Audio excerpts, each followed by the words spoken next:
If it's one thing that I've learned from movies and comic books and television shows and novels and radio plays and, well, everyone, it's that you don't mess with time travel. No good can result from meddling with it. Unfortunately, this rule can also be applied to board and card games. There's very few games based on the plight of time travelers, and of those, there aren't very many that seem to stand the test of time. Which is why it's time to review Control, a card game for 2 to 4 players who will take on the role as time travelers fighting to escape a rupture in space-time. Will Control earn its place as the greatest game of all time and space? Or will it leave us wanting a do-over? Let's take a closer look at Control and find out.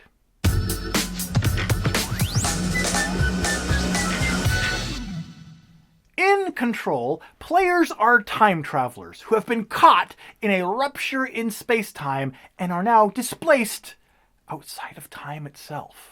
What's worse, the act of escaping the rupture will destroy it, permanently trapping all others still left behind within it. So, only the first player to escape it will survive. And worse still, each player's time machine has been drained of fuel. So they must use fuel cells, the cards, to refuel their own time machine while preventing the other players from refueling theirs first. Which just goes to prove that even outside of space-time itself, there's still Mondays.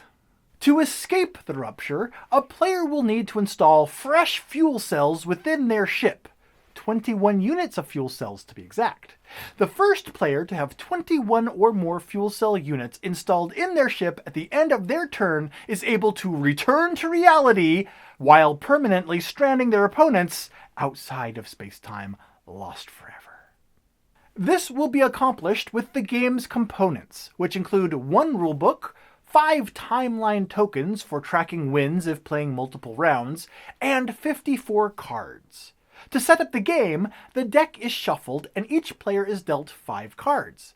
Then, the rest of the deck is placed on the table as a draw deck. Now, over the course of the game, players will build a tableau of cards on the table in front of them. However, players start the game with no cards in their tableau. On a player's turn, they may perform one of the following actions. Option 1 is to draw a card. A player may have up to 7 cards in their hand. The player may also install a fuel cell by placing it in their tableau on the table in front of them. Installing a fuel cell increases their ship's fuel cell charge by the number indicated in the upper left corner of the card. For example, having a 5-point and 3-point card in their tableau would give that player's ship a total of 8 fuel cell units. Fuel cell cards come in 2 types, silver and bronze, each with special abilities that trigger in different ways. Abilities on silver fuel cell cards are triggered when the card is installed in that player's tableau on the table in front of them. Now, some of these abilities include drawing more cards or installing additional fuel cells. The abilities of the bronze fuel cell cards are triggered if the player takes the third possible action on their turn, which is to burn a fuel cell by discarding it directly from their hand. When burning a bronze fuel cell card, its ability is triggered and it's placed in the discard pile. Now, some of these abilities include returning a card from the discard pile to their hand or forcing an opponent to discard a card. Players cannot burn cards that have been installed in their tableau on the table. The fourth option is to defuse a fuel cell card present in an opponent's tableau. A player defuses an opponent's fuel cell card by playing a silver or bronze fuel cell card of equal or higher charge from their hand on top of it. Then, both cards go to the discard pile. Play continues in this way until one player reaches 21 or more points worth of fuel cell charge at the end of their turn. The first player to do so is the winner. Quality time travel games are few and far between, and while Control is an interesting game that I did enjoy, and I'll be keeping it in my collection, there was never a point during the game where I felt like I was playing the part of a stranded time traveler. The theme is wafer thin. This game could be rethemed as a game about a competitive potato pancake cook-off, and it would play exactly the same. But that's not necessarily a bad thing, unless you're looking specifically for a game in which it feels like you're manipulating time. So, the application of its theme wasn't what this game does best.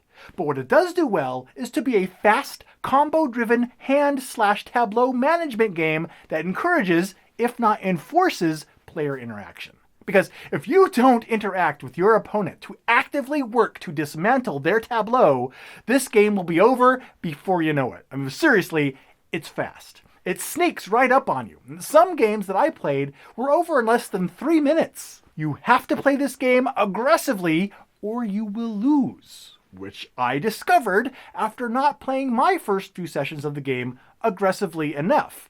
I was too focused on building up my own tableau while not keeping a close enough eye on what my opponent was doing. And because of that, I often felt like the game ended before it even got started. So in that respect, this could be categorized as a take-that game. But in my experience, it didn't devolve into the chaotic quagmire that some take-that games can.